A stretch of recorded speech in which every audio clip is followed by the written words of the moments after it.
Subhanalladzi asra bi 'abdihi lailan minal masjidil haram ilal masjidil aqsa alladzi barakna hawla linuriyahu min ayatina innahu huwas samiul basir.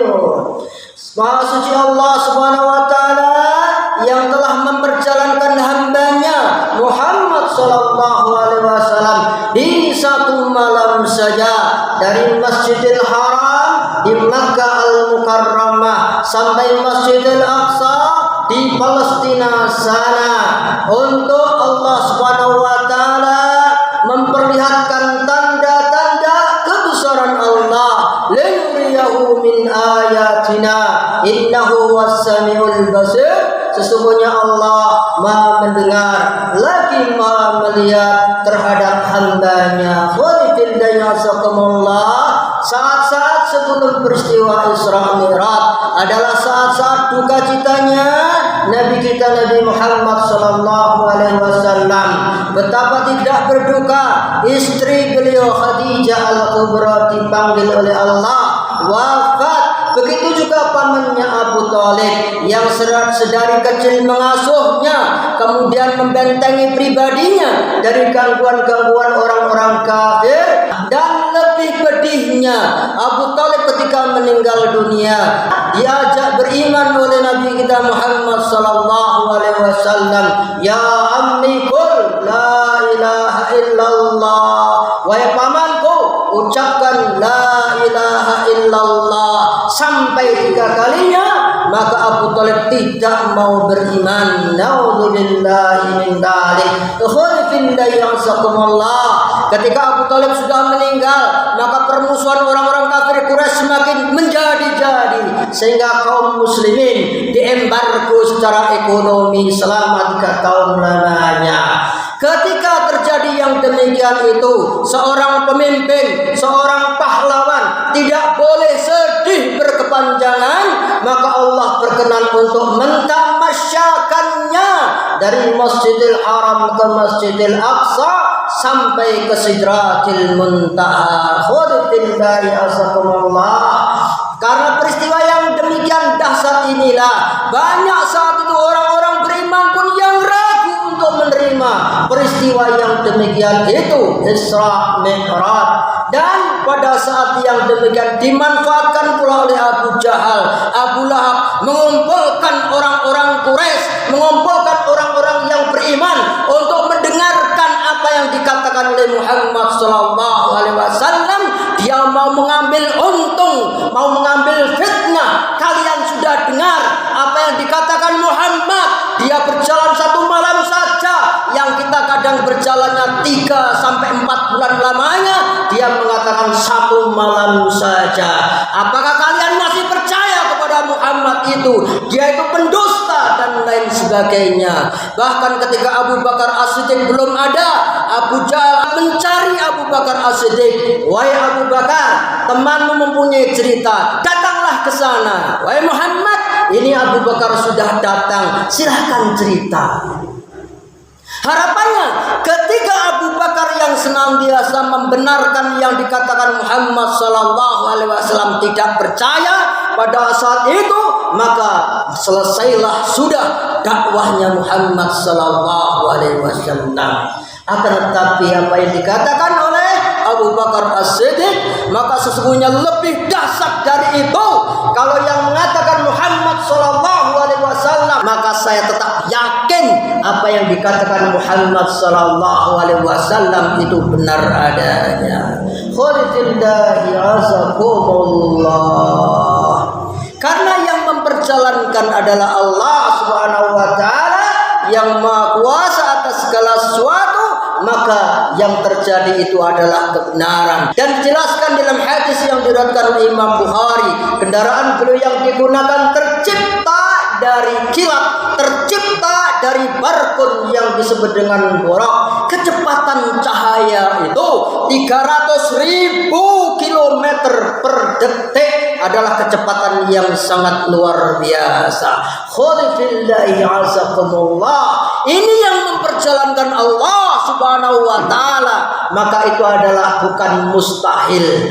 Bahkan pada zaman Nabi Sulaiman alaihissalam saja pernah ada sayembara besar untuk mengangkat singgasananya, tampar kencononya Ratu Bilqis dari kerajaan yang jauh di Sabah, di Yaman sana. Pada saat demikian itu, qala ifritun minal jinni ana atika bihi qabla an takuma min maqamik wa inni alaihi laqawiyyun amin. Wahai Nabi Sulaiman, saya sanggup mendatangkan singgasananya Ratu Bilqis yang besar, yang agung, yang penuh dengan keindahan. Jauh pun saya sanggup mendatangkannya yang tidak lama. Tidak sampai ketika engkau berdiri dari tempat dudukmu itu, belum selesai sempurna berdiri, sudah nyampe di sini singgasana besar itu dalam kecepatan yang penuh. Dan berkata seorang manusia pula yang mengikuti sayembara itu, wa qala alladhi 'indahu 'ilmun minal kitab ana atika bihi qabla an yartadda ilaihi tarfuk. Wahai Nabi Sulaiman, saya sanggup untuk mendatangkannya singgasananya Ratu Bilqis yang dia mempunyai walaha arsyun azim, punya tampar kencana yang besar, yang agung, yang tidak lama. Sangat cepat saya bisa mendatangkan dengan izin Allah Subhanahu wa taala sebelum engkau selesai mengedipkan mata. Itu seorang hamba yang soleh, dengan izin Allah sanggup mendatangkan singgasana yang besar itu. Apalah lagi ketika Allah yang memperjalankan orang yang paling mulia dengan kendaraannya Burqun Burak, maka bisa secepat kilat sampai di Baitul Maqdis sana. Pada akhirnya perjalanan yang sangat agung itu mendapatkan perintah salat, ibadah yang sangat agung, ibadah yang sangat mulia, untuk melanjutkan semangat perjuangannya supaya mendapati kemenangannya, yaitu dengan ibadah salat. Maka panggilan-panggilan salat pun adalah hayyalas salat, hayyalal falah. Panggilan-panggilan salat pun Allahu Akbar, Allah yang Maha Besar, Allahu Akbar, Allah yang Maha Besar, adalah panggilan-panggilan yang mengingatkan atas kebesaran Allah Subhanahu wa taala. Semua masalah itu kecil belaka dalam pandangan Allah jika kita yakin Allah Maha Besar. Maka panggilan-panggilan salat yang demikian itu dikumandangkan dimanapun, dikumandangkan di masjid-masjid untuk mengingatkan kepada umat manusia, mari kita dirikan salat, mari kita menuju kemenangan yang hakiki di dunia dan kemenangan hakiki di akhirat yang abadi. Jadi salah besar ketika ada seorang yang mengatakan bahwasanya suara azan sama dengan gonggongan anjing. Na'udzubillahi min dzalik. Siapa saja yang menistakan Allah, yang menistakan Rasulnya, yang menistakan ayat-ayat Al-Qur'annya, maka dia telah kufur. Na'udzubillahi min dzalik. Kul afabillahi wa ayatihi wa rusuli kuntum tastahzi'un. Maka apakah dengan Allah, dengan Rasulnya, dan dengan ayat-ayatnya kalian menistakannya, kalian mengolok-olokkannya, menyapakan dengan anjing? Na'udzubillahi min dzalik. La ta'tadiru qad kafartum ba'da imanikum. Kalian tidak punya uzur lagi ketika menistakan Allah, menistakan Rasulnya, menistakan ayat-ayatnya. Qad kafartum ba'da imanikum, telah kufur setelah keimanan kalian. Khalifillahi azakumullah. Sesungguhnya dengan salat kita akan mendapati ketenangan. Dengan ibadah salat pula, insya Allah kita semuanya akan semakin ingat kepada Allah Subhanahu wa taala, mencegah pun terhadap masalah-masalah yang keji dan yang mungkar dalam kehidupan kita.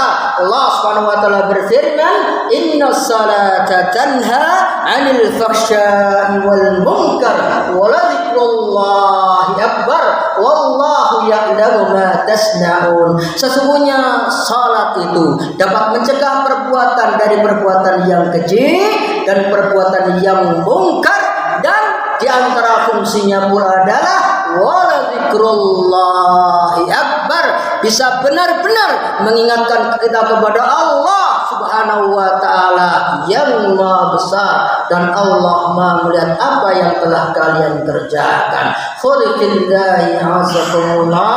Terakhir, Allah Subhanahu wa taala juga berfirman, "Wasta'inu bis-sabri was-salah wa innaha lakabiratun illa 'alal khashi'in." Surat Al-Baqarah ayat 45. Dan minta tolonglah kalian kepada Allah dengan sabar dan dengan beribadah salat dengan benar, dengan khusyuk, dengan tumakninah. Yang demikian itu memang berat kecuali bagi orang-orang yang khusyuk kepada Allah Subhanahu wa taala, yaitu alladzina yadhunnuna annahum mulaqu rabbihim wa annahum ilaihi raji'un.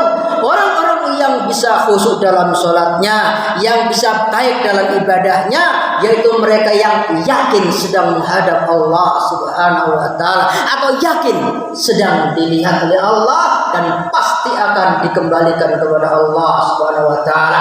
Mudah-mudahan Allah Subhanahu wa taala memberikan taufiknya, maunahnya kepada kita semuanya, sehingga kita menjadi orang-orang yang tetap dalam keimanan kita, istiqamah, dan Allah mengampunkan khilaf kita semuanya. Aqulu qawli hadza wa astaghfirullahal azim innahu huwal ghafurur rahim.